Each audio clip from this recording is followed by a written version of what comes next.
Hello and welcome to my presentation over GMOs, or genetically modified organisms. First, I want to thank God for my life and thank you all for joining me this evening for this presentation. As of 2006, more than half of the world's modified foods were produced right here in the United States. And some of these foods contain genes that over time have become resistant to antibiotics. Thus, the argument occurs, if this is transferred into humans, could it not also affect how antibiotics treat our infections?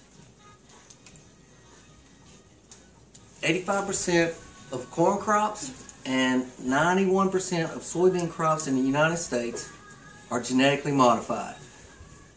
These are two ingredients found in most of the foods that we eat. And most of us can't explain why this process is or is not harmful, only that it's not natural. It's unnatural. As much as 60 to 70% of all foods in supermarkets contain genetically modified foods. And the Food and Drug Administration considers these foods equal to naturally produced foods. This is according to Keith and Renee Schneider, assistant professors at the University of Florida, Food Science and Human Nutrition Department. So what are GMOs?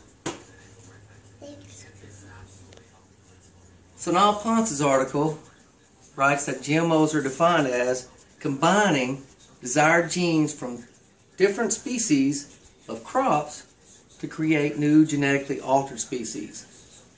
This is called a recombinant DNA technology. This is a process that Sonal Ponce also believes is biologically unnatural. And he wants further tests and studies to be conducted proving there are no risks genetically, risk of genetic instability. GMOs have become a major part of America's food supplies. And even the scientists themselves aren't fully aware of the process or the potential side effects. That's according to Brad Lamley of the Laissez-Faire letter of January 2015. Big food corporations claim that the purpose of genetically modifying foods is to enhance productivity, enhance nutritional value, and enhance the ecological value. Here are some arguments from both sides. Those who are in favor of GMOs argue that by changing a few genes here or there does not make crops toxic or dangerous. Now, non-supporters of GMOs, however, they say scientists do not know yet precisely where to insert the genes into the crops, nor can they control them. Two other arguments for and against. Those supporting the GMO process say that GMO crops can be grown faster with smaller parcels of land, which can help increase feeding the growing world population.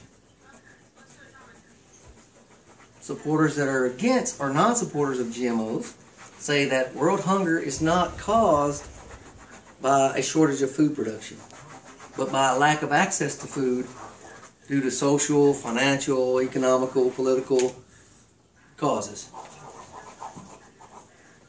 And the third argument about GMOs is those who are for it say that humans have transformed many natural organisms to serve their purpose. Why shouldn't we alter nature to meet our needs? And those who are opposed to this say the use of genetically modified foods should not be encouraged until further research into the possible risks. All compelling arguments, and